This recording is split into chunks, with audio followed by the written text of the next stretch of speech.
நாம விசுவாசத்துக்கு அடுத்தபடியா பார்க்கக்கூடிய காரியம், நீதிமானா கடவுள் ஒரு பாவியை ஆக்குறார்.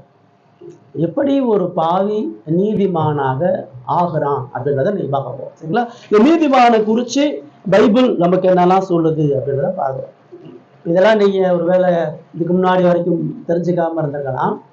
இப்போ பைபிள் இதை நமக்கு சொல்லும் பொழுது ரொம்ப முக்கியமா, ரொம்ப சொல்ல போனா இந்த நீதிமான் ஆக்குதல் என்ற சத்தியம் தான் பைபிள்ல இருதய துடிப்பை போல ஒரு சத்தியம்.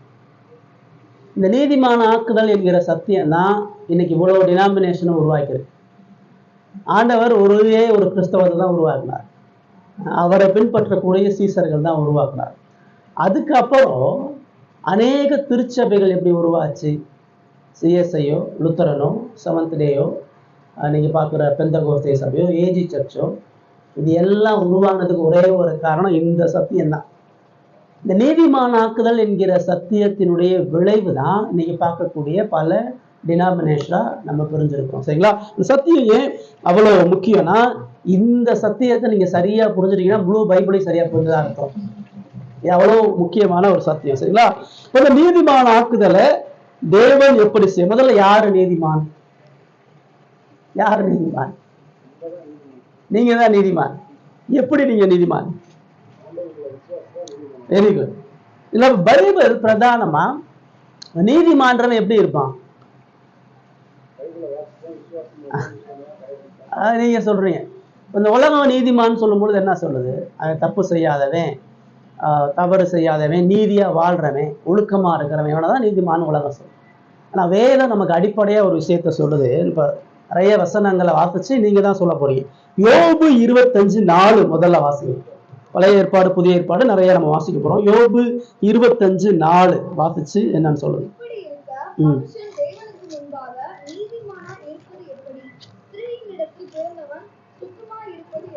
இது என்ன சொல்றது? சொன்னது போல யாரு? யோபு சொல்றாரு. யோபு பைபிள் சொல்றது உத்தமனும் சன்மார்க்கனும் நீதிமானா வாழ. அவர் என்ன சொல்றாரு? இந்த வசனத்துல என்ன சொல்றாரு? என்ன புரியுது உங்களுக்கு?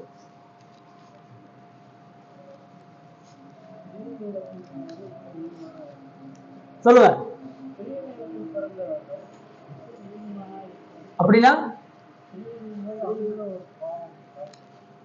இருக்க முடியும் கேள்வி கேட்கும் பொழுது என்ன அது சொல்ல வருது? நீதிமானா இருக்க முடியுமானா இருக்க முடியாதுன்னு அர்த்தம். ஸ்ரீனிடத்தில் பிறந்தவன் நீதிமானா இருப்பது எப்படி? அது நடக்காத ஒரு காரியம், அது முடியாத ஒரு காரியம் சொல்லி சொல்றாரு. சரிங்களா? சங்கீதம் 143:2 வாசி. சங்கீதம் 143:2. ஜீவனுள்ள ஒருவனும் உமக்கு முன்பாக நீதிமான் அல்லாததினாலே அடியேனே நினையாது நியாயம் தீர்க்க பிரவேசியாதேயும். இது என்ன சொல்லுது?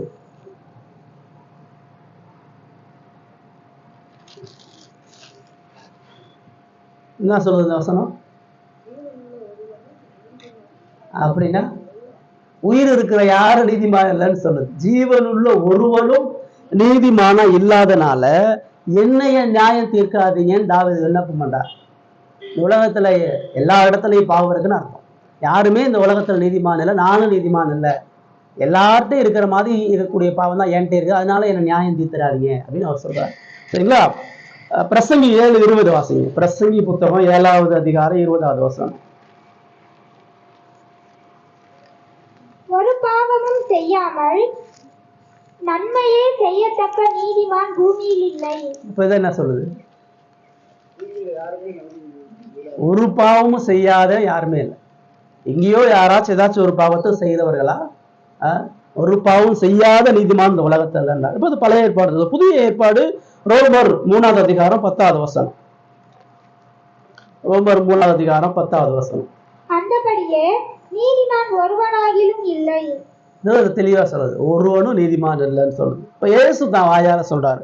மத்தேயு 9வது அதிகாரம் 13வது வசனம்.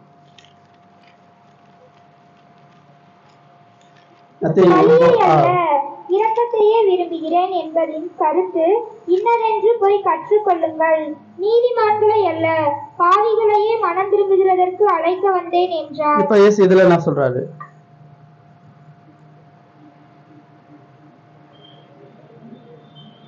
சொல்றாரு, நான் யாரை கூப்பிட வந்திருக்கிறேன்? இப்ப நீதிமான அவர் கூப்பிட வரலன்றார். இப்ப நீதிமான் நம்ம உலகத்துல இருக்கிறானா? நான் நீதிமான்களை அல்ல பாவிகளை அழைக்க வரேன். அப்படின்னா தன்னை நீதிமான் சொல்ற எவனையும் அவர் அழைக்கலன்றார். நான் நீதிமான், என்கிட்ட குற்றம் இல்லைன்னு சொல்ற யாருக்காகவும் நான் வரல. யாரு தன்னை பாவின்னு ஒத்துக்கிறானா அவனுக்காக தான், அவன் அழைக்க தான் வந்தேன் அப்படின்னு சொல்லி இயேசுங்க சொல்றாரு. சரிங்களா? இப்ப மத்தேயு 23:28 வாசிங்க. அந்த நீதிமான்கள் யாருன்னு வரீங்க சொல்றாரு. எந்த நீதிமான்கள் அழைக்க வரலன்றதுக்கு சொல்றாரு. மத்தேயு 23:28. அப்படியே நீங்களும் மனுஷருக்கு நீதிமான்கள் என்று புறம்பே காணப்படுகிறீர்கள், உள்ளத்திலோ மாயத்தினாலும் அக்கிரமத்தினாலும் நிறைந்திருக்கிறீர்கள். இங்க என்ன சொல்றாரு இயேசு? அதான் மனுஷனுக்கு முன்னாடி உன்னை நீதிமான் காட்டுற. இப்ப யார இவர் நான் நீதிமான அழைக்க வரேன்னு எந்த நீதிமான சொல்றான்னா, மனுஷனுக்கு முன்னாடி தன்னை நீதிமான் காட்டுறது, மனுஷனுக்கு முன்னாடி தன்னை நல்லவனா காட்டுறது தான் அந்த பரிசேயர்களை தான் பண்ணாங்க. பைபிள் வச்சிருந்தாங்க, போதிச்சாங்க, கடவுளுடைய வார்த்தையெல்லாம் சொன்னாங்க. ஆனால் அவங்களுடைய வெளிப்புற வாழ்க்கை எல்லாரும் பார்க்கக்கூடிய பக்தி நிறைந்த வாழ்க்கையாக இருந்தது. ஆனால் அவங்களுடைய உள்ளான இருதயம் அந்தரங்க வாழ்க்கையில கடவுளுக்கு பிரியமா இல்லை. அதான் அவர் சொல்றாரு. சரிங்களா? 1 கொரிந்தியர் 4வது அதிகாரம் 4வது வசனம். 1 கொரிந்தியர் 4:4. என்னிடத்தில் நான் யாதொரு குற்றத்தையும் அறியேன், ஆகிலும் அதனாலே நான் நீதிமானாகிறதில்லை. என்னை நியாயம் விசாரிக்கிறவர் கர்த்தரே. இப்ப யார் சொல்றா? பவுல் சொல்றாரு. என்ன சொல்றாரு? என்ன சொல்றாங்க? எந்த குத்தமும் நான் செய்யல அப்படின்றார். சரிங்களா? ஆனாலும் என்ன சொல்றாரு? என்னிடத்துல என்ன குத்தம் இருக்குன்னு எனக்கு தெரியல, நான் என்ன தப்பு செஞ்சேன் எனக்கு தெரியல, ஆனாலும் அதனால நான் நீதிமான் ஆகிறது இல்லைன்றார். ஒருவேளை என் குற்றம் எனக்கு தெரியாம போனாலும் நான் நீதிமான் கிடையாது. என் குற்றத்தை என்னால் உணர முடியாம போக முடியும். என்னை நியாயம் விசாரிக்க என நீதிமான் கடவுள் சொல்லணும், நான் சொல்லக்கூடாதுன்றதா அதோடைய அர்த்தம். சரிங்களா? ஆனா இன்னைக்கு நிறைய நேரம் நம்ம என்ன சொல்றோம், மற்றவங்களை பார்த்து நீதிமான்றோம். ஐயோ அந்த பையன் தங்கமான பையன்றோம்.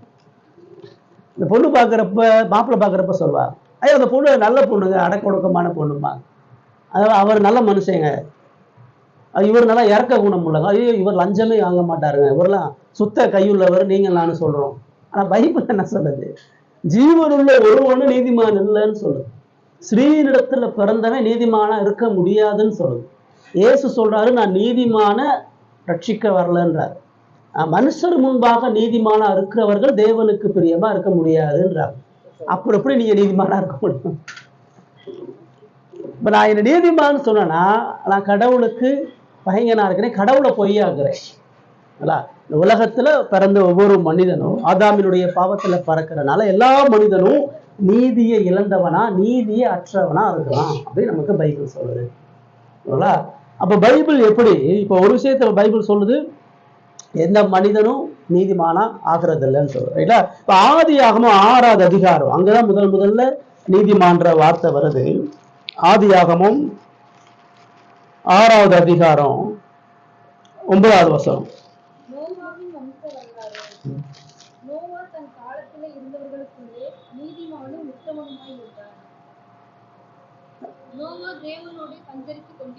இங்க என்ன சொல்லுது? இந்த வசனம் என்ன சொல்லுது? எப்படி நீதிமானா இருந்தாங்க? நோவா இருந்த காலத்துல அது மட்டும்தான் நீதிமான். ஆனா பைபிள் என்ன சொல்லுச்சு? இப்ப ஸ்திரீயின் இடத்துல யாரும் நீதிமான் இல்லைன்னு சொல்லுச்சு. இந்த உலகத்துல ஜீவனுள்ள ஒருவனும் நீதிமான் இல்லைன்னு தாவீது சொன்னா. அப்ப நோவா மட்டும் எப்படி நீதிமானா இருந்தா? சரி, உலகம் இன்னும் அழியல. இன்னும் இந்த இடத்துல இந்த 5வது அதிகாரத்து 6வது அதிகாரத்துல இன்னும் உலகம் அழியல. ஆண்டவர் 8வது அதிகாரத்துல தான் அழிக்கிறாரு. நோவா மட்டும் எப்படி நீதிமானா இருந்தான்? பாருங்க, 5வது வசனம், 6:5 வாசிங்க.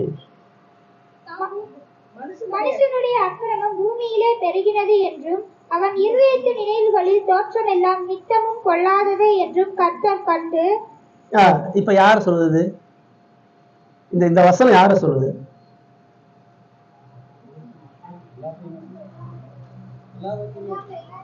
எல்லா மனிதர்களையும் சொல்லுது. எல்லா மனுஷனுடைய அக்கிரமும் பூமியில பெருகினது என்றும் அவன் இருதயத்தினுடைய நினைவுகளின் தோற்றம் எல்லாம் கொள்ளாதுன்னு கர்த்தர் பாக்குறாரு. எல்லா மனுஷனையும் பாக்குறாரு. இந்த எல்லா மனுஷனுக்குள்ள நோவா இருக்கானா இல்லையா?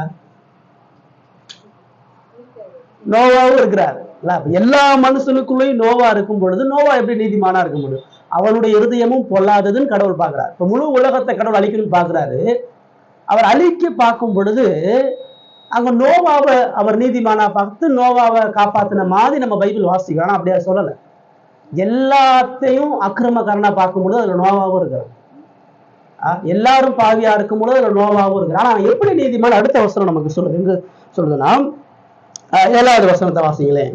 அப்பொழுது கர்த்தர், நான் சிருஷ்டித்த மனுஷனை பூமியின் மேல் வைக்காமல் மனுஷன் முதற்கொண்டு மிருகங்கள், ஊரும் பிராணிகள், ஆகாயத்து பறவைகள், பரியந்தமும் உண்டாயிருக்கிறவைகள் நிக்கிரகம் பண்ணுவேன். நான் அவர்களை உண்டாக்கினது எனக்கு மனஸ்தாபமாய் இருக்கிறது என்றார். இங்க யார சொல்றாரு? அழிக்க போறேன்னு சொல்றாரு. யார சொல்றாரு? யார கடவுள் அழிக்க போறேன்னு சொல்றாரு? நாம் சிருஷ்டித்த மனுஷனை. அதுல நோவா இருக்கானா இல்லையா? இருக்கிறான். நோவா சிருஷ்டித்த அவனும் மனுஷன் முதற்கொண்டு மிருகங்கள், ஊரும் பிராணிகள் எல்லாத்தையும் நிக்கிரகம் பண்ண போறேன்றாரு. நான் அவர்களை உண்டாக்குவது எனக்கு மனஸ்தபமா இருக்கிறது. அதுல நோவா இருக்கானா இல்லையா?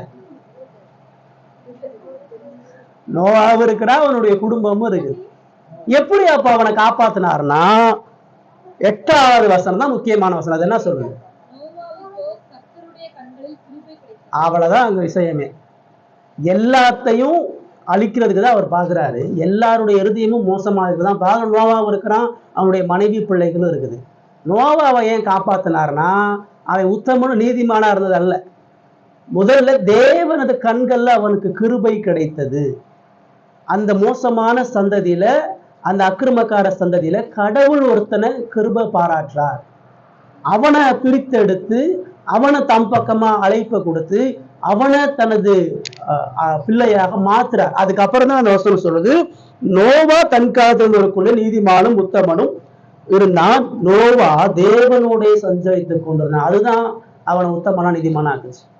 அவன் கடவுளுடைய கிருபையை பெற்று, கடவுளுடைய எச்சரிப்பை பெற்று, நான் இந்த முழு உலகத்தையும் அழிக்க போறேன், ஆதாமுடைய சந்ததி முழுவதும் பொல்லாங்கா இருக்குது, அவங்களுடைய இருதயத்துடைய தோற்றம் கேடா இருக்குது, பறவைகள், மிருகங்கள் எல்லா படைப்பையும் அழிக்க போறேன், நீ அதுல இருந்து தப்பித்துக் கொள்வதற்கு உனக்கு நான் ரட்சிப்பை கொடுக்குறேன், உன்னை மன்னிக்கிறேன், உனக்கு விடுதலை கொடுக்குறேன், உனக்கு கிருபையை கொடுக்குறேன்னு சொன்ன உடனே அந்த வார்த்தைக்கு கேட்டு பயந்து அந்த சந்ததியிலிருந்து அவன் விலகி தன்னை பரிசுத்தமா பாதுகாத்து கொண்டான். அதனாலதான் அவன் நீதிமானா உத்தமனா தேவனோடு சஞ்சரிக்கிறவனா இருந்தான்.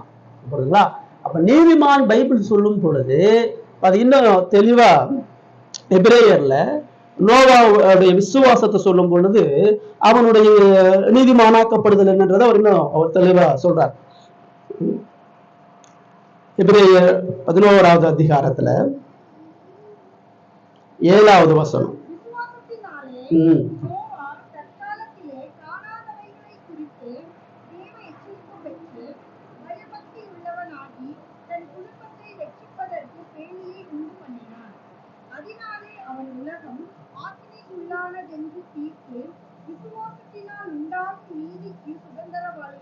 இப்ப அவன் எப்படி நீதிமான்? இந்த வசனம் தான் சொல்லுது.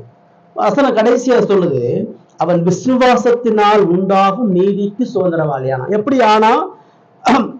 அவன் தற்காலத்துல காணாதவைகளை குறித்த தேவ எச்சரிப்பு. என்ன காணாத எச்சரிப்பை பெற்றான்?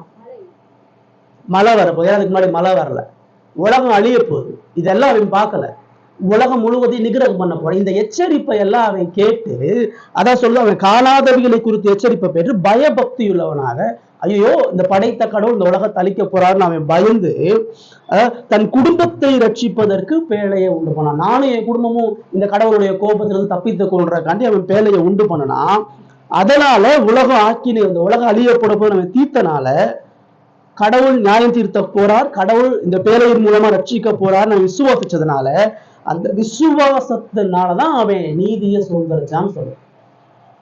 நோவா நீதிமான்னா பாவம் செய்யாம வாழ்ந்தான் அல்ல, நோவா நீதிமான்னா பரிசுத்தமா இருந்தான் அல்ல. நோவா நீதிமான்னா கடவுளுடைய எச்சரிப்பை குறித்து உணர்ந்து பயபக்தியாகி அவருடைய வார்த்தைக்கு செவி கொடுத்து ரட்சிப்பை தேடினான். அதுதான் அவனை நீதிமானா ஆக்குனது. அதுதான் வேதத்துல நம்ம பார்க்கிறோம். ரைட்? இப்போ பார்த்துட்டோம், எந்த மனுஷனும் நீதிமான் கிடையாது.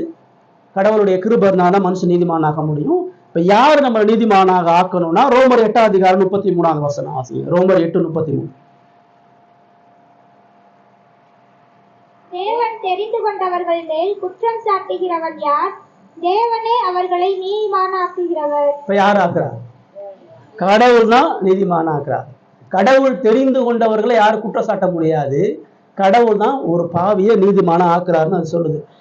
ரோமர் 3:24 வாசிங்க. ரோமர் 3:24. இலவசமாய் அவருடைய கிருபையினாலே கிறிஸ்து இயேசுவில் உள்ள மீட்பை கொண்டு நீதிமான்கள் ஆக்கப்படுகிறார்கள். இந்த வசனம் என்ன சொல்றது? ரொம்ப முக்கியமான வசனம். என்ன சொல்றது? எப்படி நீதிமான் ஆக்கப்படுறோம்? என்னுடைய ஒவ்வொரு வார்த்தையும் முக்கியம். எப்படி நீதிமான் ஆக்கப்படுகிறோம்? ஃபர்ஸ்ட் என்ன சொல்லுது? இலவசம். இலவசம்னா நீங்க காசு கொடுத்து வாங்க முடியாது. இலவசம்னா நீங்க எதையுமே செய்ய முடியாது. இலவசம்னா உங்களுக்கு தரக்கூடிய ஃப்ரீ கிஃப்ட், அதான் இலவசம். கடவுள் இலவசமா கொடுக்குறாரு. அந்த இலவசத்தினால மாத்திரம் அல்ல, அவருடைய கிருபையினாலே. தேவன் இலவசமா தனது கிருபையை கொடுத்து இயேசு கிறிஸ்துவில் உள்ள மீட்பை கொண்டு, இயேசு கிறிஸ்து சம்பாதிச்ச மீட்பை கொண்டுதான் ஒரு மனுஷனை நீதிமானாக ஆக்குறார் அப்படின்னு சொல்றோம். சரிங்களா? தேவன் நீதிமானாக்குறார், கிருபையின் மூலமா நீதிமானாக்குறார், கிறிஸ்துவின் மீட்பின் மூலமாக நீதிமானாக்குறார். தீத்து 3வது அதிகாரம் 6வது வசனம். தீத்துக்கு எழுதின நிருபம் 3வது அதிகாரம் 6வது வசனம். தமது கிருபையினாலே நாம் நீதிமான்களாக்கப்பட்டு நித்திய ஜீவன் உண்டாகும் என்கிற நம்பிக்கையின்படி சுதந்திரராகத்தக்கதாகும். இப்ப இங்க என்ன சொல்லுது? கிருபையின்படி, அவருடைய கிருபையின்படி நீதிமானாக்கப்படுகிறோம் சொல்லுது.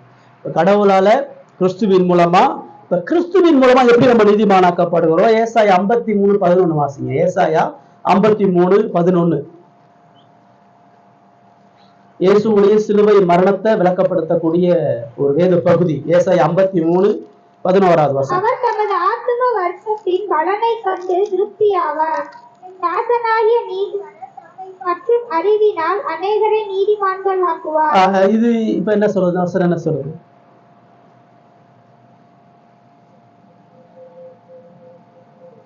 இந்த வசனம் என்ன விளக்கத்தை நம்ம கொடுக்குது?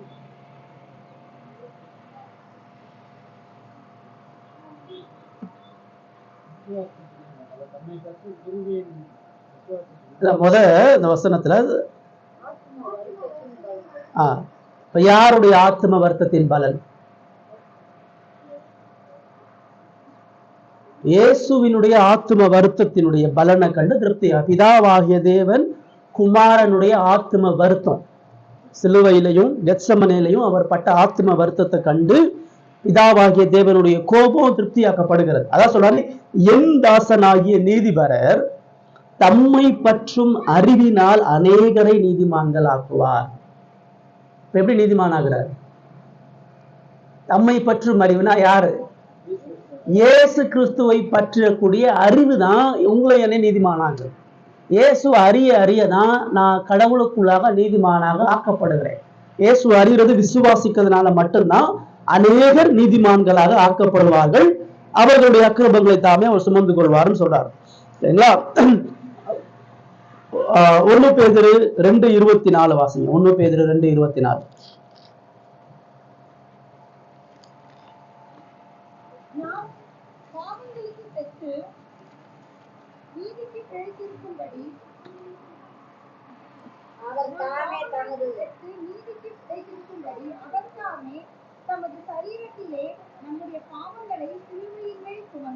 இப்ப இந்த வசனம் என்ன சொல்லுது?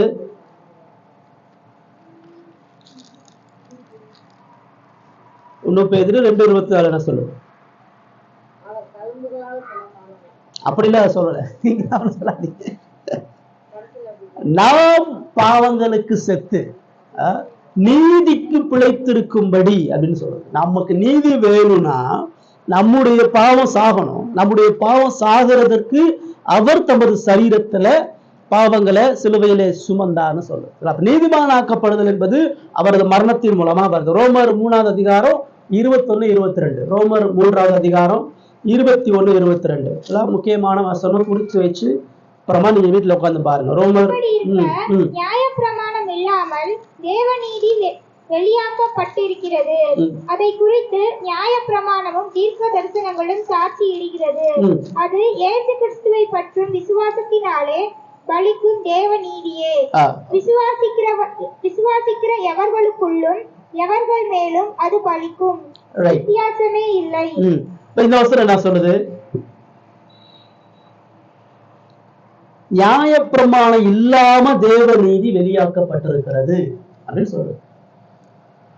பழைய ஏற்பாட்டுல கடவுள் தனது நீதியை 10 கட்டளைகள் மூலமாக வெளிப்படுத்தினார், எப்படி இருக்கணும்னு சொல்லி. ஆனா புதிய ஏற்பாடு நமக்கு சொல்லுது, கடவுளுடைய நீதி கட்டளைகள்ல மாத்திரம் இல்ல, நியாயப்பிரமாணம் இல்லாம கடவுள் தனது நீதியை வேற பக்கம் வெளிப்படுத்திருக்கார். அது எப்படி வெளிப்படுத்தினார் வழக்கப்படுத்தும் பொழுதுதான் அவர் சொல்றாரு, அதை குறித்து நியாயப்பிரமாணமும் தீர்க்க தரிசனங்களும் சாட்சி விடுகிறது. நியாயப்பிரமாணம் தீர்க்க தரிசனம் தான் முழு பழைய ஏற்பாடு. முழு பழைய ஏற்பாடும் தீர்க்க தரிசன புத்தகமும் நியாயப்பிரமாணம் தான் இருக்கு. முழு பழைய ஏற்பாடு ஒன்னே ஒண்ணு சாட்சி கொடுக்கிறது. எதை குறித்து?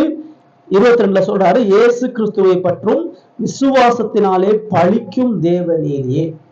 நியாயப்பிரமாணமும் தீர்க்க தரிசனமும் சொல்லக்கூடிய நீதி நீங்கள் நான் செய்யற நீதி இல்லை. நியாயப்பிரமாணமும் தீர்க்க தரிசனமும் சொல்லுகிற நீதி இயேசுவை பற்றக்கூடிய விசுவாசத்தினால வரக்கூடிய நீதி. பாருங்க, 10 கட்டளைகளை இஸ்ரவேல் மக்களுக்கு எழுதி கொடுக்கிறார், இதை நீ செய்ய. அவங்களால செய்ய முடியுமா? அப்படியே கொடுத்தாரு.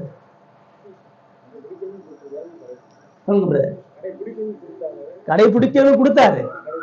அவருக்கு தெரியுமா தெரியாது அவங்களால முடியாது. இப்போ ஒரு 50 கிலோ வெயிட்டு கோசன் மேல வைக்கிறோம், அதை தூக்க மாட்டாரு எனக்கு தெரியும். ஆனா நான் ஏன் இந்த வெயிட்டு தூக்கி மேல வைக்கணும்?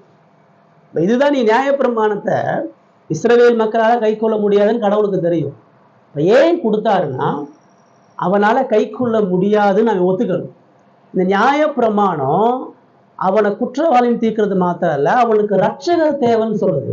இந்த கடவுளுடைய நீதியை என்னால செய்ய முடியாது, அதனாலதான் அவரு கட்டளையை மாத்திரம் கொடுக்காம பலியையும் கொடுத்தார். இந்த கட்டளையை நீ மீறுவ, நீ மீறும் பொழுது உனக்கு பிராயச்சித்தமா நீ ஒரு ஆடை வெட்டி மாடை வெட்டி அதுக்கு நீ மன்னிப்பை பெற்றுக்கொள்ளு அடையாளமா கொடுத்தார். நியாயப்பிரமாணம் பலிகளுக்கு நேரா நடக்குது. அந்த பலி இயேசுவை பற்றியது.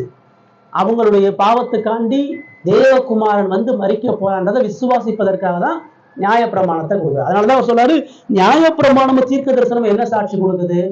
மனிதனால கடவுளுடைய நீதியை நிறைவேற்ற முடியாது, மனிதனால கடவுளுக்கு பிரியமா வாழ முடியாது, அது இயேசு செஞ்சு முடிச்சார்.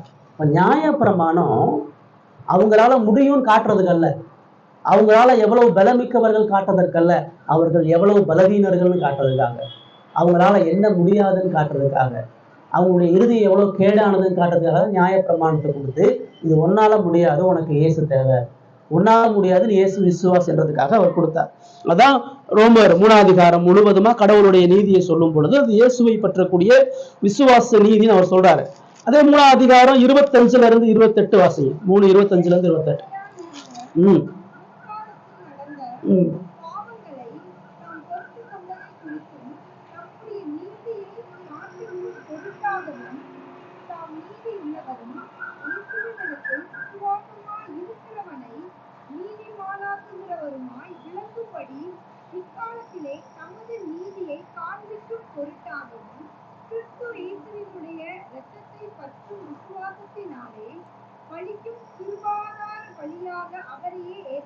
ரைட். இப்ப இந்த வசனம் எனக்கு என்ன சொல்லுது? நிறைய சொல்லுது, ஆனா பெரிய முக்கியமா அந்த வசனம் நமக்கு என்ன சொல்லுது?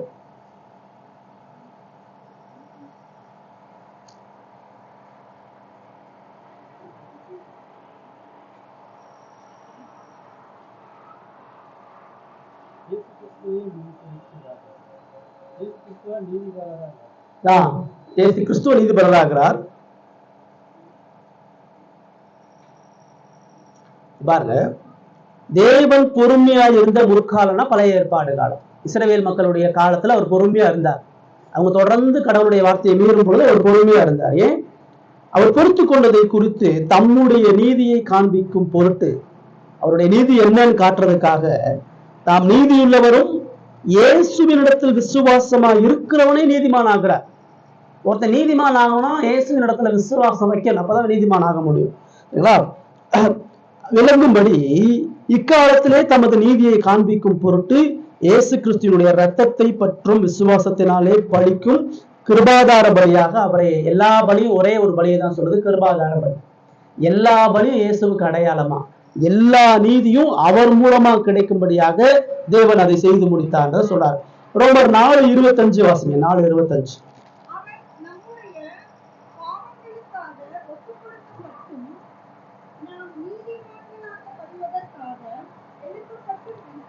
இந்த வசனம் தெளிவா என்ன சொல்லுது?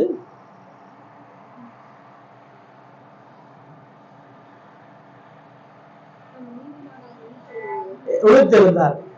நம்முடைய பாவத்தை போக்குறதுக்கு அவர் செத்தாரு. நம்மளை நீதிமான் ஆக்குறதுக்கு அவர் உயிரோட வந்துட்டானா நீதிமான். இயேசு உயிரோட வரலன்னா என்ன ஆயிருக்கும்? இருந்திருக்கும். என் பாவம் மன்னிக்கப்பட்டிருக்காரு. எனக்கு மன்னிப்புன்றது அவர் உயிர் தந்தனாலதான், ஆஹா கடவுளை என் பாவத்தை மன்னிச்சுட்டாருன்னு எனக்கு சொல்லுது. அவர் உயிர் தந்தனாலதான் எனக்கு நித்திய, அவர் உயிர் தந்தனாலதான் நான் நீதியை தரித்து கொண்டவனா, நீதியை பெற்றுக்கொண்டவனாக இருக்கிறேன் சொல்லுது. ரோமர் 5:9. ரோமர் 5:9.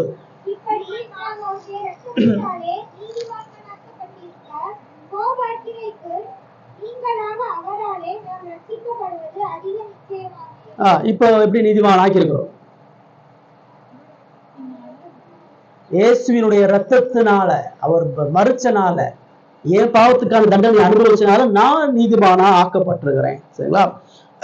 அவருடைய ரத்தத்தினால நீதிமானாக்கப்பட்டு கடவுளுடைய கோபாக்கினியிலிருந்து நம்மளை முழுமையாக அவர் ரட்சித்திருக்கிறார் அப்படின்னு அவர் சொல்றாரு. சரிங்களா? ரைட். இயேசுவின் மூலமா, அவருடைய மரணத்தின் மூலமா, அவருடைய ரத்தத்தின் மூலமா நம்ம நீதிமானாக்கப்படுகிறோம். அதுக்கு விசுவாசத்தை ஆண்டவர் ஒரு கருவியா பயன்படுத்துறார். ரோமர் 1:17 வாசிங்க. ரோமர் 1:17.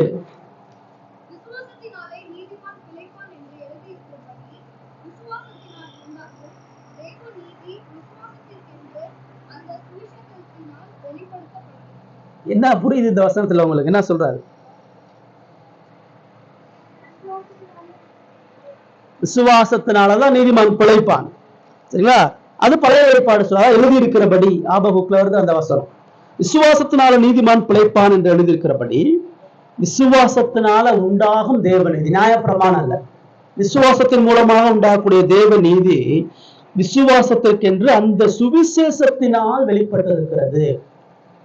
இயேசுவினுடைய அந்த சிலுவையின் நீதி சுவிசேஷத்தை சொல்லும் போதுதான் வெளிப்படும். சுவிசேஷத்தை விளக்கப்படுத்தும் போதுதான் ஒரு மனிதனுக்கு அந்த நீதி தேவன் தருகிறவராக இருக்கிறார் என்று சொல்றாரு. அந்த சுவிசேஷத்தை விசுவாசிப்பதன் மூலமா வெளிப்படுத்துன்றாரு. 5:1. ரோமர் 5:1. ரோமர் 5:1.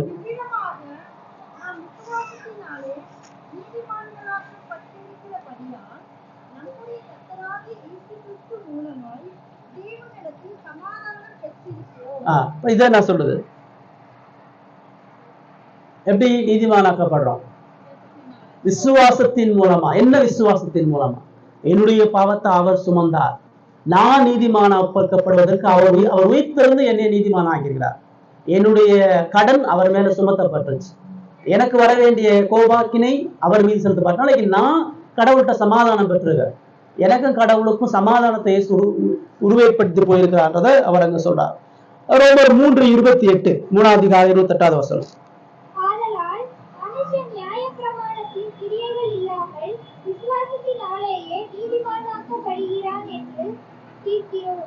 என்ன சொல்றது?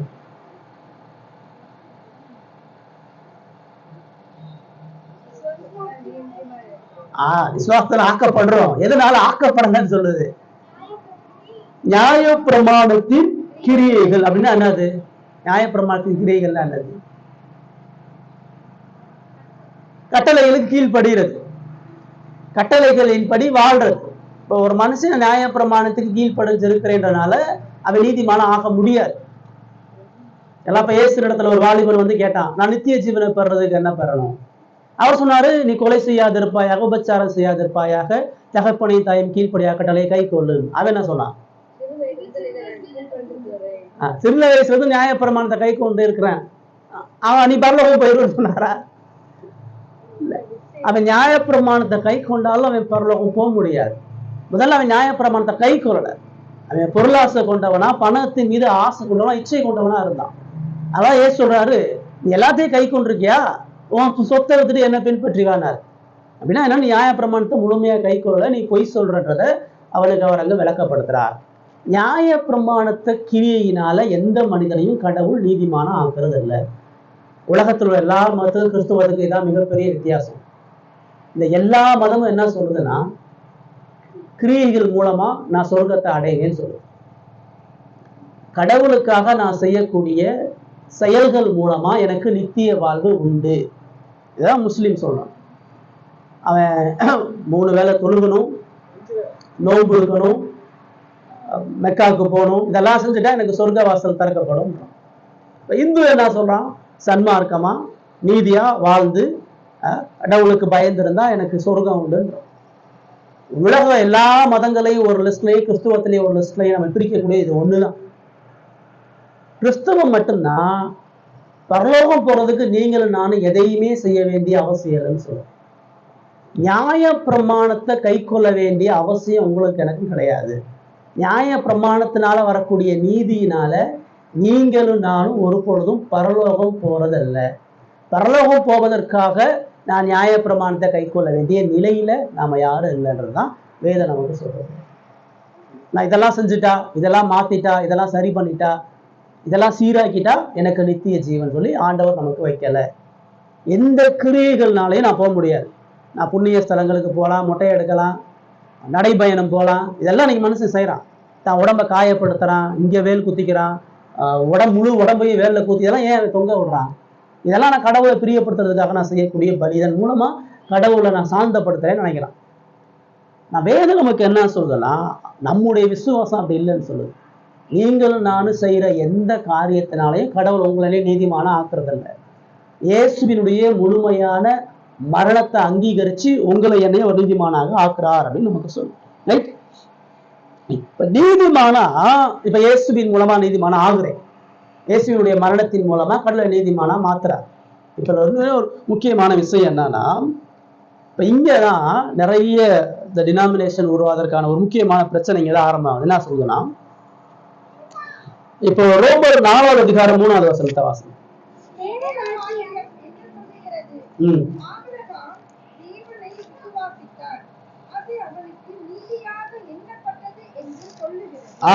இப்ப இங்க எப்படி நீதிமான ஆக்கப்படுறாங்க? ஆபிரகாம் விசுவாசிச்சான், அவன் நீதிமானாக மாறினான்னு சொல்லல. அந்த வசனம் என்ன சொல்றது? என்னப்பட்டது? நான்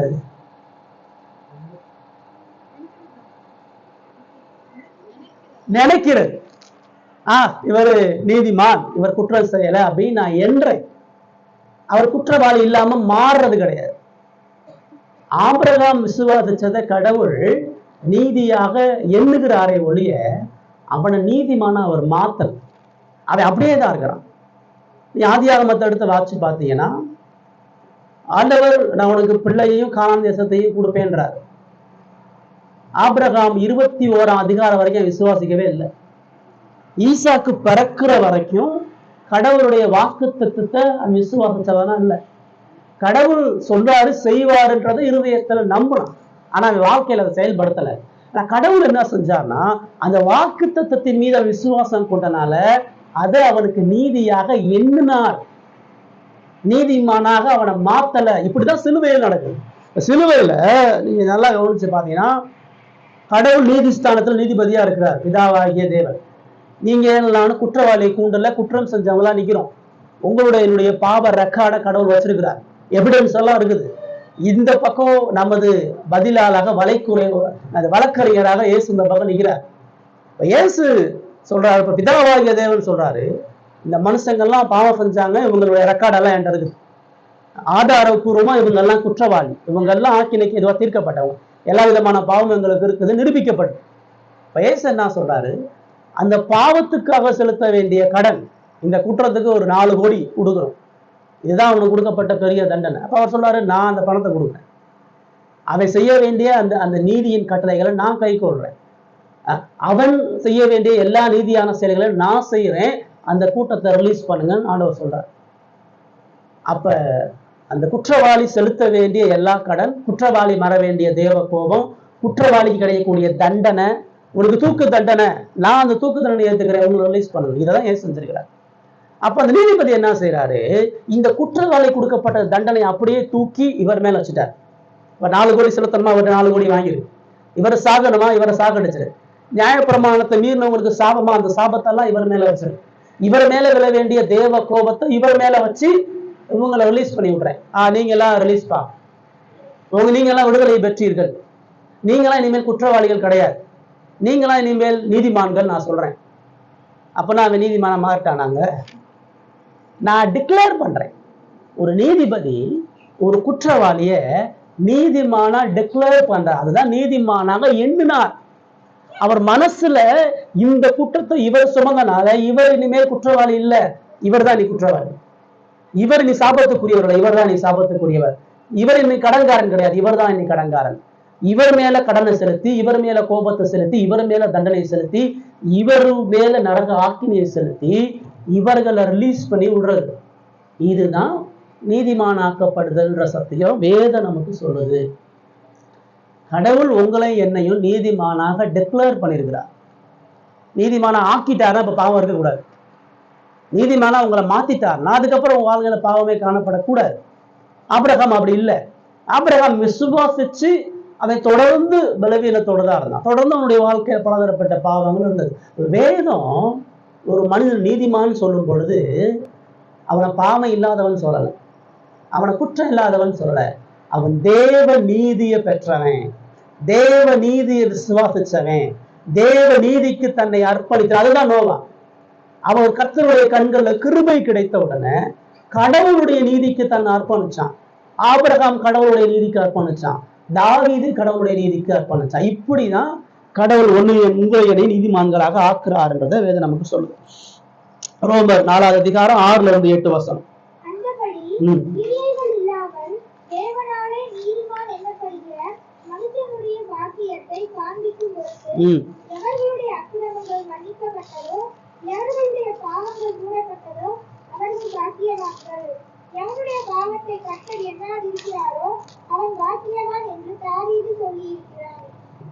பாருங்க, சொல்ற பாருங்க,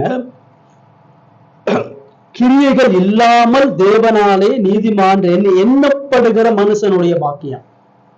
கிரியைகள் இல்லாம நீதிமான் ஆக்கப்பட்ட நீதிமானாக எண்ணப்படுகிறான், நினைக்கப்படக்கூடிய அந்த மனிதனுடைய பாக்கியத்தை காண்பிக்கும் போது 32வது சங்கீதம் சொல்லுது, எவர்களுடைய அக்கிரமங்கள் மன்னிக்கப்பட்டதோ எவர்களுடைய பாவங்கள் மூடப்பட்டதோன்னு தான் சொல்லுது. எவர்களுடைய அக்கிரமங்கள் காணாமல் போனோம்னு சொல்லுது. மூடப்பட்டிருக்கு அப்படின்னா அடியில இருக்குன்னு அர்த்தம், மறைக்கப்பட்டிருக்கு. சரிங்களா? கடவுள் அதை பார்க்கல, அவன் குற்றவாளி தான், அவன் திருடன் தான், அவன் விபச்சாரக்காரன் தான். ஆனா இந்த சிலுவையின் நீதி அவன் மேல வச்ச உடனே கடவுள் அந்த குற்றவாளியை குற்றமற்றவனா பார்க்கிறார். ஏன்னா இந்த சாபத்தையும் கோபத்தையும் இன்னொருத்தர் சுமந்து பரிகாரம் பண்ணனால கடவுள் அதை செய்யறாருன்றதான் நமக்கு சொல்லுது. ரைட்? இப்ப நீதிமானாக ஆக்கப்பட்ட பொழுது இப்ப ரோமன் கத்தோலிக்கத்துல இருந்து புரொட்டஸ்டன்ட் சர்ச் உருவானதுக்கு தான் காரணம். ரோமன் கத்தோலிக்க என்ன சொல்லுச்சுன்னா, அப்படி இல்லை, ஆவிய கடவுள் நீதிமானாகவே ஆக்குறார், அவன் நீதிமானாகவே மாறுகிறான். அவன் சில சாக்கிரமங்களை செய்யும் பொழுது தேவன் அவனுக்கு அந்த நித்திய ஜீவனை கொடுக்கிறார். அதாவது கடவுள் பாதி செஞ்சுட்டாரு, மனுஷன் பாதி செய்யணும். அதனாலதான் ஒரு 7 சாக்கிரமங்கள் 7 திருநியமங்களை வச்சு இந்த திருநியமங்களை அவன் கை கொள்ளும் பொழுது அவனுக்கு நித்திய வாழ்வுன்னு அவங்க சொன்னாங்க. இப்ப வேதம் மாத்திரம் இல்லை, சபையுடைய அதிகாரமும் அவசியம். சபை சொல்லக்கூடிய நியமங்களுக்கு அவன் கீழ்ப்படியணும், அவன் ஆயர்கிட்ட பாவத்தை அறிக்கையிடணும், அவன் ஜெபஸ்துதி செய்யணும், அவன் மாசுல பங்கெடுக்கணும். இப்படி பல கிரியைகளை அவர்கள் உள்ளடக்கி கொண்டு வந்தார்கள். அதுல இருந்து தான் மார்ட்டின் லூத்தர் என்கிற ஒரு ரோமன் கத்தோலிக்க ஒரு போதகர், இந்த கிரியைகள் எல்லாம் வேதத்துல சொல்லப்படலை, இதன் மூலமா மனுஷன் நீதிமான ஆக்க முடியாது, இயேசுவினுடைய மரணத்தினாலதான் நீதிமான ஆக்க முடியும்னு சொல்லி ஒரு 96 குற்ற பத்திரிகைய அந்த காலத்துல கிட்டத்தட்ட 1517 முழு உலகத்திலேயே ரோமன் கத்தோலிக்க சபை தான் கிறிஸ்தவமா சொல்லப்பட்ட பொழுது அந்த குற்ற பத்திரிகை எழுதி அந்த திருச்சபையினுடைய செவுத்தல் அரைஞ்சு, இதெல்லாம் வேதம் சொல்லலை, இதெல்லாம் சபை கை கொள்ளுது, அதனால இந்த காரியங்களுக்கு உடன்மாட்டேன்னு சொல்லிதான் ரோமன் கத்தோலிக்கத்துல இருந்து லுத்தரன் சபை உருவாச்சு. நாங்க கிரியைகள் அல்ல, விசுவாசத்தினாலதான் நீதிமான் ஆக்கப்படுறோம்ன்றத நம்புறோம் அப்படின்றத அவர் நம்புறார். அதுல இருந்து ஆங்கிலிக்கன் சபை வந்துச்சு, அதுல இருந்து சிஎஸ்ஐ வந்துச்சு, அதுல இருந்து ஒவ்வொரு பிரிவுகளா பிரிந்து பரிசுத்தமாகுதலுக்கு வந்தாங்க. முதல்ல கலாத்தியர் 2வது அதிகாரம் 17வது வசனம் வாசிங்க. கலாத்தியர் 2:17. கலாத்தியர் 2:17.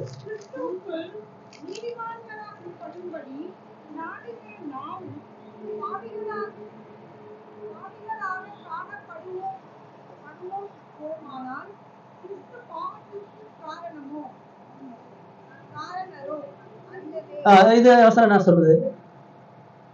வசனம் என்ன சொல்லுது?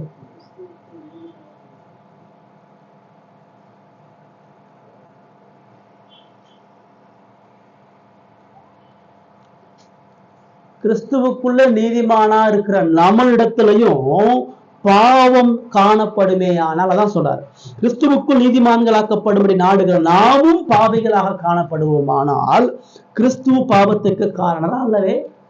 நீதிமான ஆக்கப்பட்ட பொழுது நமக்குள்ள பாவம் இருக்கிறதுக்கு கிறிஸ்து காரணம் கிடையாது, நம்முடைய சுபாவம் தான் காரணம்.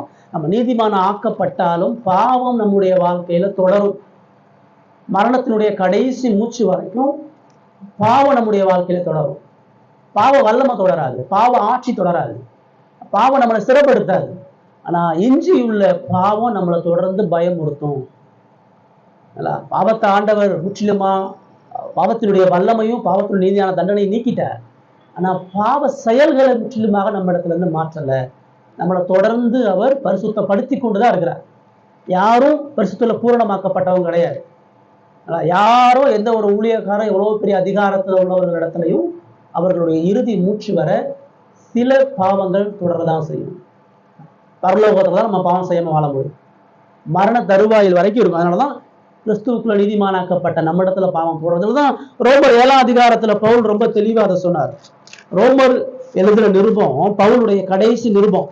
அவர் சாகுறதுக்கு முன்னாடி சிறைச்சாலையில உட்கார்ந்து எழுதுறாரு. அந்த எழுதுற நிருபத்துல அவர் நமக்கு சொல்றாரு, ரோமர் 7வது அதிகாரம்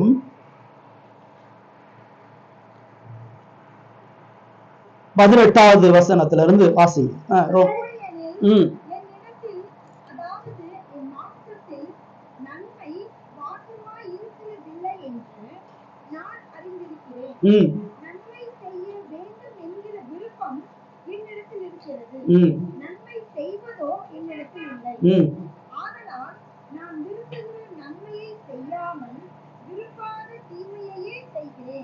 இருபதாவது வசனம்.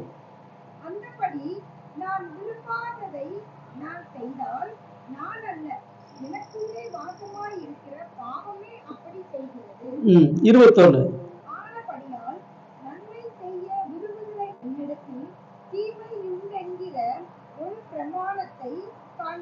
23.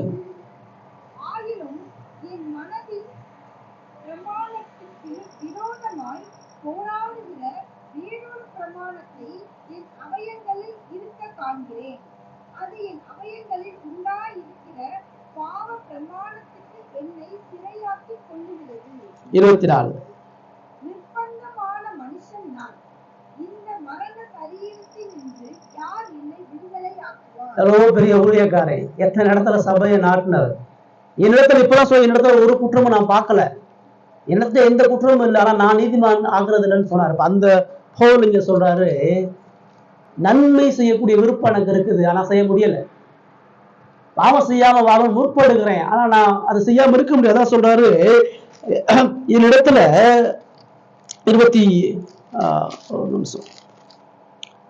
23 சொல்றாரு, என் மனதின் பிரமாணத்துக்கு விரோதமாய் போராடுகிற வேறொரு பிரமாணத்தை என் அவயவங்கள் இருக்க காண்கிறேன், அது என் அவயங்கள் உண்டாக்குற பாவ பிரமாணத்துக்கு என்னை சிறையாக்கி கொள்ளும். என் மனசு ஒண்ணு விரும்புது, என் மனசு கடவுளை விரும்புது, என் மனசு கடவுளுக்கு உண்மையா இருக்கணும் விரும்புது.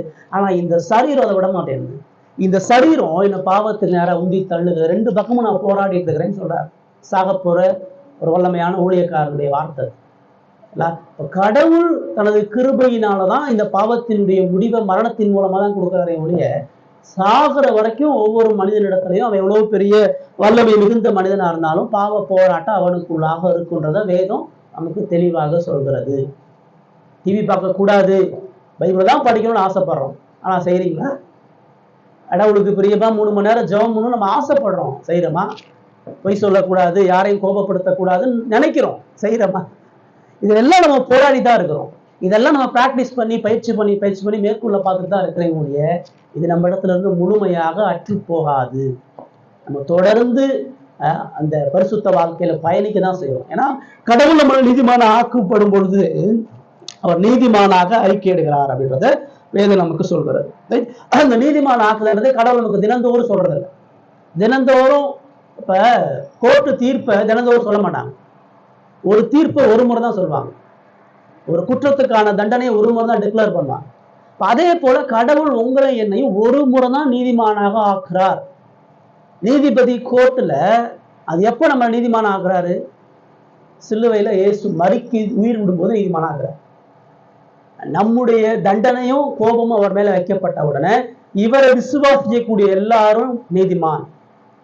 இவருடைய மரணத்தை விசுவாசிக்கக்கூடிய எல்லாரும் பாவம் இல்லாதவர்கள், குற்றம் இல்லாதவர்கள். ஆனா இயல்பு அப்படி இல்லை. இயல்பு அவங்களுக்கிட்டே பாவமும் குற்றம் இருக்குது. கடவுள் இயேசு கிறிஸ்து என்கிற கண்ணாடிக்குள்ளாக உங்களை என்னை பார்க்கிறார். இயேசுவினுடைய மரணத்தினூடாக உங்களை என்னை பார்த்தனாலதான் நேசிக்கிறாரு, அன்பு செலுத்துறாரு. நம்முடைய எல்லா காரியங்களையும் அவர் ஆண்டு நடத்துகிறவராக இருக்கிறார் என்றுதான் பார்க்கணும். கடைசியா ஒரே ஒரு விஷயத்தை பார்த்து நம்ம முடிக்க போறோம். மறுபிறப்பு ஒரு முறை நடக்குது. ஆனா மனம் திரும்புதல் சாகிற வரை நடக்குது. விசுவாசம் தொடர்ந்து சாகிற வரை நம்ம செய்யணும். ஆனா அந்த நீதிமானாக்குதல் ஒரு முறை தான் நடக்குது. ஒரே ஒரு முறை. எப்ப நம்ம இயேசுவை விசுவாசிக்கிறோமோ அப்ப பரலோகத்தை கடவுள் டிக்ளேர் பண்றார், இவன் இனிமேல் குற்றம் இல்லாதவன், இவன் இனிமேல் பாவம் இல்லாதவன். இவரு செலுத்தப்பட வேண்டிய முக்கால பாவங்களுக்கு இயேசு மறிச்சிட்டார். நீங்க பாவத்தை அறிக்கையிடும் பொழுது நீங்க கடந்த காலம் செஞ்ச பாவத்தை அறிக்கையிட்டு இருப்பீங்க, அல்லது நிகழ்காலம் செய்யற பாவத்தை அறிக்கையிடுவீங்க. எதிர்காலம் செய்யற பாவத்தெல்லாம் அவங்களால அறிக்கையிட முடியாது, சொல்ல முடியாது. ஆனா ஆண்டவர் உங்களை மன்னிக்கும் பொழுது நீங்க அறிக்கையிடாத எதிர்கால பாவத்தையும் சேர்த்து மன்னிக்கிறார். அடுத்த வருஷம் நீங்க செய்யக்கூடிய பாவத்துக்கான பிராயச்சித்தத்தையும் அவர் செஞ்சு முடிச்சிட்டார். சாகிற வரைக்கும் உங்களுடைய பாவத்துக்கான எல்லா தண்டனையும் இயேசு சுமந்துட்டார். முற்றிலுமாக மன்னித்து உங்களை முழுமையாக நீதிமான ஆக்குறார். இதுதான் ஆண்டவர் பாவிய நீதிமான ஆக்குறார். சரிங்களா? இப்ப இந்த நீதிமானாக்கப்படுதல் என்பது ஒரு ஆவிக்குரிய பரிமாற்றம், எக்ஸ்சேஞ்சுன்னு சொல்றாங்க. உன்னை கொடுத்து உன்னை வாங்குறது. இப்படிதான் நமக்கு நடந்துச்சு. இப்ப இது எப்படி நடந்துச்சுன்னா, ரோமர் 5:19 வாசி. ரோமர் 5:19.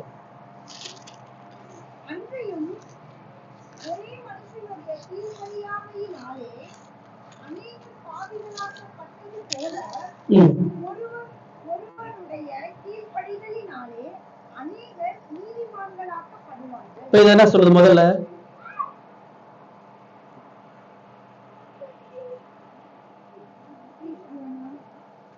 என்ன சொல்றது?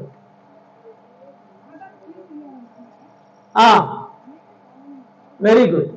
ஒரு மனுஷன் கீழ்ப்படியாம போனதுனால எல்லாரும் பாவிகள் ஆக்கப்பட்டிருக்கும்.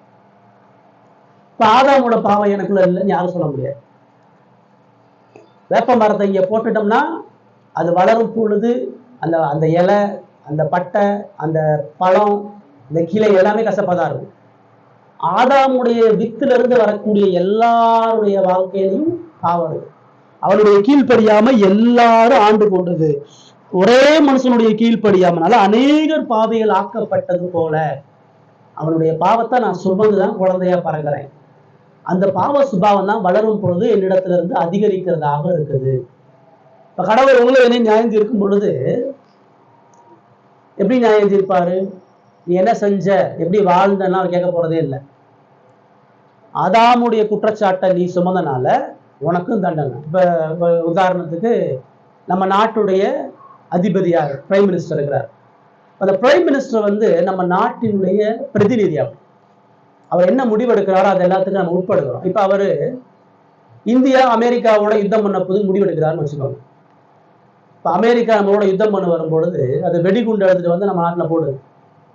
இப்ப தீர்மானம் யார் எடுத்தது? பிரைம் மினிஸ்டர் தான் எடுத்தார். நான் அவர் எடுத்த தீர்மானத்துக்கு நானும் உடன்பட மாட்டேன், நான் அதுக்கெல்லாம் ஒத்துக்க மாட்டேன் நீங்க எல்லாரும் சொல்ல முடியாது. அவர் என்ன முடிவெடுக்கிறாரோ அது அவர் தப்பா முடிவெடுத்தா அதுக்கெல்லாம் விளைவு நம்ம தான் அனுபவிக்கணும். அவர் தான் ரெப்ரசன்டேட்டிவ். அப்படிதான் ஆதாம கடவுள் வச்சார். ஆதாம் உங்களுக்கு எனக்கு பிரதிநிதி. அப்ப அவனுக்கு அவன் பாவம் செய்யும் பொழுது நம்ம எல்லாரும் அவனுக்குள்ள பாவம் செஞ்சிருக்கோம். இப்ப நியாய தீர்ப்புனால ஆதாமுடைய வித்து உனக்குள்ள இருக்குது, நீ பாவியா இருக்கிறன்னா கடவுள் தண்டிக்க போறாரே ஒழிய நீ பாவம் செஞ்சுட்ட அதனால தண்டிக்க போறேன்னு சொல்ல மாட்டார். ஒவ்வொரு மனிதனுக்குள்ளேயும் இருக்கக்கூடிய பாவ சுபாவத்தினாலதான் அவனுக்கு நீதியான தண்டனை. அதனாலதான் அந்த கீழ்ப்படியாமை அப்படி உருவாகுதுன்றார். சரிங்களா? இப்ப ஒரே மனுஷனால எல்லாரும் பாவிகள் ஆக்கப்பட்டோம். அடுத்து நான் சொல்ல, ஒருவருடைய கீழ்ப்படுதினாலே அநேகர் நீதிமான்கள் ஆக்கப்படுவார். எப்படி அந்த பாவம் எல்லாருக்குள்ளேயும் வந்துச்சோ அதே போல இயேசுடைய கீழ்ப்படுதல் மூலமாக எல்லாரும் நீதிமான ஆக்கப்படுறாங்க. அவர் அதுக்கு 2 கொரிந்தியர் 5:21 வாசிங்க. 2 கொரிந்தியர் 5:21. 2 கொரிந்தியர் 5:21.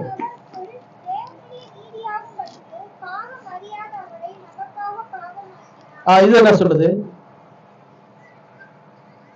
2 கொரிந்தியர் 5:22 என்ன சொல்லுது?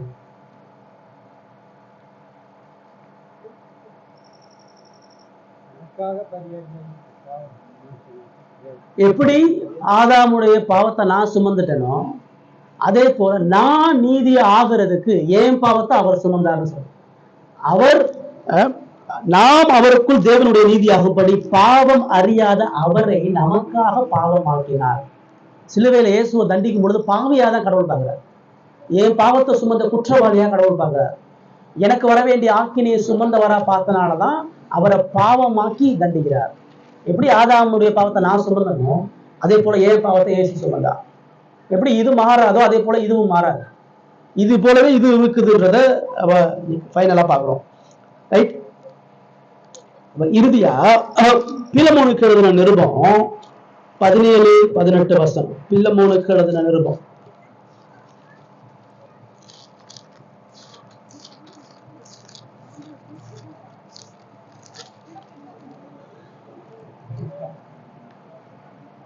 பிலமுள்ள வசனம் 17-18.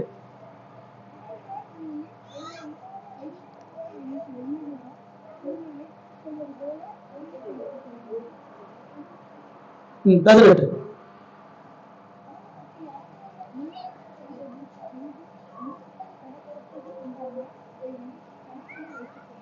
பத்தொன்பது.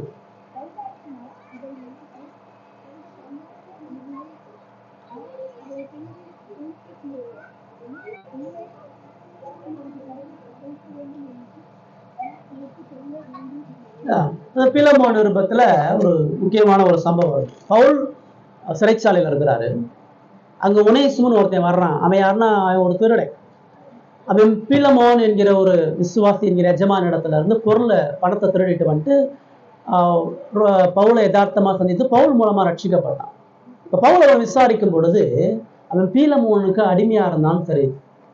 அப்ப அவன் ரட்சிக்கப்பட்ட மனிதன் ஆனதுக்கு அப்புறம் பவுல் இந்த நிருபத்தை பிலமோனுக்கு எழுதி, உன்கிட்ட கண்பட்டி அவன் திருடி வந்துட்டான், அவன் செலவழிச்சிட்டான், இப்ப அவன் இன்னும் அடிமையா தான் இருக்கிறான், ஆனா நீ அவனை ஏத்துக்க அப்படின்ற. அவனை மன்னிச்சு விட்டுன்னு அவர் சொல்லல. அவர் என்ன சொல்றாருன்னா, நீ அவனை ஏத்துக்க, அவன் செலுத்த வேண்டிய கடன் நான் கொடுக்குறேன், அவன் உனக்கு என்ன செய்யணுமோ அதை நான் செய்யறேன், என் கணக்குல வச்சுக்க, அவன் வரும் பொழுது என்னை நீ எப்படி ட்ரீட் பண்ணுவியோ அப்படி அவனை ட்ரீட் பண்ணுன்றார். இதை தான் இயேசு நமக்கு சொல்ல வேலை செஞ்சார். கடவுள் நம்முடைய பாவத்தை இயேசு மேல வச்சு இயேசுடைய நீதியை நம்ம கொடுத்துட்டாரு. இப்ப பிதாவாகிய கடவுள் உங்களை என்னை இயேசுவும் அதே பார்க்கிறார். நீங்களும் நானும் இயேசு எப்படி பரிசுத்தமா இருக்கிறாரோ, இயேசு எப்படி குற்றம் இல்லாம இருக்கிறாரோ அப்படி உங்களை என்னையும் அவர் ட்ரீட் பண்றாரு. இனிமேல் என் மேல எந்த குற்றச்சாட்டும் இல்லை, என் மேல எந்த ஆக்கினை தீர்ப்பும் இல்லை. நான் அவருக்கு பரிசுத்த பிள்ளையாக இருக்கிறனால அவருடைய நீதிமானாக அவர் என்னை ஏற்றுக்கொள்கிறார். லூக்கா 18வது அதிகாரம் கடைசி அந்த ஒரு ஓமையை பார்த்து நம்ம முடிக்கலாம். லூக்கா 18வது அதிகாரத்துல இயேசு ஒரு அருமையான ஒரு ஓமையை சொல்றார்.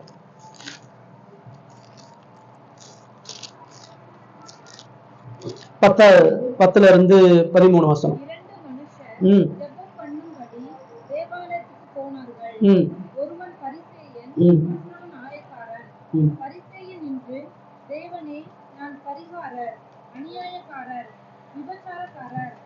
ஆகிய மற்ற மனுஷனைப் போலவும் இந்த ஆயக்காரனைப் போலவும் இராததினால் உம்மை ஸ்தோத்திரிக்கிறேன். வாரத்தில் 2 தரம் உபவாசிக்கிறேன், என் சம்பாத்தியத்தை எல்லாம் தசம பாகம் செலுத்தி வருகிறேன் என்று தனக்குள்ளே ஜெபம் பண்ணினான். ஆயக்காரன் தூரத்திலே நின்று தன் கண்களையும் வானத்துக்கு ஏறெடுக்க துணியாமல் தன் மார்பிலே அடித்துக் கொண்டு, தேவனே, பாவியாக என்மேல் கிருபையாய் இரும் என்றான்.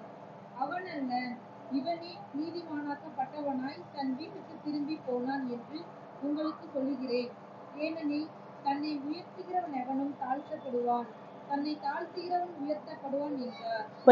மேல எப்படி ஒரு மனுஷன் நீதிமான் ஆக்கப்படுறான்னு ரொம்ப தெளிவா சொல்றாரு. 2 பேர் ஜெபம் பண்ண போனான். ஜெபம் பண்ண போகும்போது பரிசேயனா ஆலயத்துல ஊழியம் பண்றவன், வேதம் அறிஞ்சவன், சத்தியம் தெரிஞ்சவன், அவன் ஆலயத்துக்குள்ள போறான், ஆலயத்துக்கு நடுவுல போறான். அவன் பேர் என்ன சொல்றான், தேவனே, நான் பரிகாரர், அநியாக்காரர், உபச்சாரக்காரர் ஆகிய மற்ற மனுஷரை போல் இந்த ஆயக்காரனை போல் இல்லாதனால உண்மை ஸ்தோத்திரேன். அவன் தன்னையும் மற்றவனையும் பார்க்கறான். நான் ரொம்ப யோகியமா இருக்கிறேன், நான் ரொம்ப சரியா இருக்கேன், இவனை போயெல்லாம் இல்லை, நான் திருடலை, நான் துரோகம் பண்ணலை, நான் ரொம்ப நேர்மையா இருக்கிறேன் அப்படின்னு சொல்றான். அது மாத்திரம் அவன் சொல்லல, அவன் கடவுளுக்காக சொல்றான், நான் வாரத்துல 2 தடவை உபவாசிக்கிறேன். சொல்றான், நான் அவங்கள போல இல்லை, நான் வாரத்துல 2 தடவை உபவாசிக்கிறேன், என் சம்பாத்தியம் எல்லாம் தசம பாகம் செலுத்தி வரேன்றான். இதெல்லாம் பண்ணியிருக்கிறேன், இவ்வளவு ஊழியம் பண்ணியிருக்கிறேன், இவ்வளவு தசம பாகம் கொடுத்துருக்கிறேன், இவ்வளவு பக்தியா இருந்திருக்கிறேன்றான். ஒருத்தன் வர்றான், சொல்லுது, அவன் ஆலயத்துக்குள்ள வரல, அவன் ஆலயத்தை தாண்டி தூரத்துல நிற்கிறான், ஆலய வாசல் இருந்து ரொம்ப அடி தூரத்துல நிற்கிறான். அந்த ஆலயத்துக்குள்ள கால் வைக்கிறதுக்கே அருவருப்பான், ஆலயத்தை குள்ள நுழையல. அவன் அது மாத்திரம் செய்யல, அவன் தன் கண்களை வானத்துக்கு ஏறெடுக்க கடவுளை நோக்கி பார்க்கணும். அவன் உள்ள போய் கையை தூக்கி பரிசெய்து ஜெபம் பண்றான். இவன் தன் கண்ணை கூட வானத்துக்கு ஏறெடுக்காம தன் மார்பிலை அடித்து கொண்டு, தேவனே பாவியாகி என் மேல் கிருபை. அவ்வளவுதான், 2 வார்த்தை தான், சிம்பிளா முடிச்சிட்டான். அவனை மாதிரி ஒரு நீண்ட பிரேயர்லாம் பண்ணல, நீண்ட காரியத்தெல்லாம் கடவுளை சொல்லல. கடவுளே பாவியான மனுஷன் மேல கிருபையாயிரும்னு சொன்னான். சொல்றாரு, அவன் அல்ல, இவனே நீதிமானாக்கப்பட்டவனா போனான். எங்க அவன் ஒத்துக்கிட்டானோ, எங்க அவன் மனம் திரும்பினானோ, எங்க தன் நிலையை ஒத்துக்கிட்டு கடவுளுடைய கிருபையை எதிர்பார்த்தானோ அவன் தான் நீதிமான். கிறிஸ்துவனுடைய கிருபையை பெற்றவன் தான் வேத நீதிமானாக சொல்றதே ஒழுத, நீதியா வாழ்ந்தவர்களை வேத நீதிமான்னு சொல்லலாம். யாருமே நீதியா இந்த உலகத்துல வாழவும் இல்லை. உங்களுக்கு எனக்கும் கடவுள் நீதிமான ஆக்கப்படுதல் என்கிற ஒரு மேன்மையான காரியத்தை கொடுத்திருக்கிறார் அப்படின்னா, உங்களை என்னையும் கடவுள் நேசிக்கிறதற்கும் உங்களுக்கு எனக்கும் கடவுள் நன்மை தரதுக்கும் ஒன்னே ஒண்ணுதான் காரணம். என்ன காரணம்? இயேசுவினுடைய சிலுவை தான் காரணம். இந்த சிலுவையினுடைய இரத்தத்தினால உங்களை என்னையும் மன்னித்து மூடி நீதிமானா பார்க்க, அந்த நீதியை பெற்றுக்கொண்டு நாம எப்பெல்லாம் அவருடைய சமூகத்துல போறோமோ அப்பதான் உரிமையா கேட்க முடியும்.